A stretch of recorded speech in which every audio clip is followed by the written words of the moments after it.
మీరు ఎప్పుడన్నా ఎన్ని విన్నారా చూసారా ఏమన్నా అట్లాంటివి?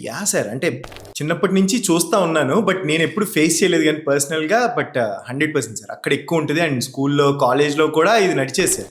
మీకు కూడా డిఫాల్ట్ మీరేంటి అంటే మనకి స్టార్టింగ్ లో అర్థమయ్యేది కాదు. దాని తర్వాత ఇంటికి వెళ్ళి అడిగితే అప్పుడు చెప్తే, ఎక్కడ అడిగితే నేను చెప్తాను స్టార్ట్ చేశాను సార్. సో ఇది ఫేస్ చేశాను సార్ నేను కొన్ని సిచ్యువేషన్స్ లో. ఇండస్ట్రీకి వచ్చిన తర్వాత కూడా ఫేస్ చేశాను, బట్ దాని గురించి ఎందుకు మాట్లాడటానికి అందరూ భయపడతారు అండ్ ఇంట్రెస్ట్ చూపించారు సార్. దండోర లాంటి ఒక సినిమాలో అటెంప్ట్ చేశారు కాబట్టి డెఫినెట్ గా మీరు మాడొచ్చేమో.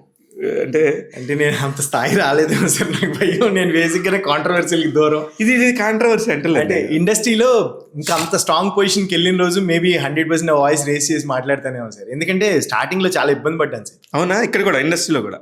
అవునండి సార్. అన్నీ సెలెక్ట్ అయ్యి అంతా అయిపోయిన తర్వాత అగ్రిమెంట్ చేయడానికి మీ పేరు ఇవ్వండి అంటే మనం పాన్ కార్డ్ కానీ ఇది పంపిస్తాం కదా సార్. ఆధార్ పంపించినప్పుడు దాంట్లో ఫుల్ నేమ్ చూసి సర్ నేమ్ చూసి ఎప్పుడైతే తోట కనబడిందో తాట తీసేస్తారు తోటకి. సో తీశారు సార్.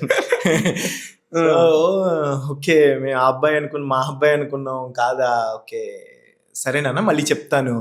అదే సార్ అగ్రిమెంట్ అన్నారు కదా అంటే అదే మాట్లాడి చెప్తాను. అలా ఒక 3-4 ప్రాజెక్ట్స్ పోయినాయి సార్. అబ్బా, నిజంగా నువ్వు చెప్తుంటే నేను అలా ఎలా జరుగుతుంది సార్. అండ్ మళ్ళీ ఏంటంటే దాంట్లో పర్టికులర్గా అంటే డైరెక్ట్గా నో చెప్పకుండా కొంతమంది ఇబ్బంది పడి అదే హీరోగా అనుకున్నాం కదా, బట్ అదే ఛానల్ నుంచి ప్రెషర్ ఉంది, ఫ్రెండ్ క్యారెక్టర్ అంటున్నారు అంటే ఓకే సార్ ఫ్రెండ్ క్యారెక్టర్ అయినా చేస్తాను అంటే, లేదు హీరో కంటే నువ్వు కొంచెం హైట్ ఎక్కువ అనిపిస్తున్నావు అంట, వద్దంటున్నారు, నెక్స్ట్ ప్రాజెక్ట్ చూద్దాం అమ్మా అని చెప్పి ఇలా పడ్డాను సార్.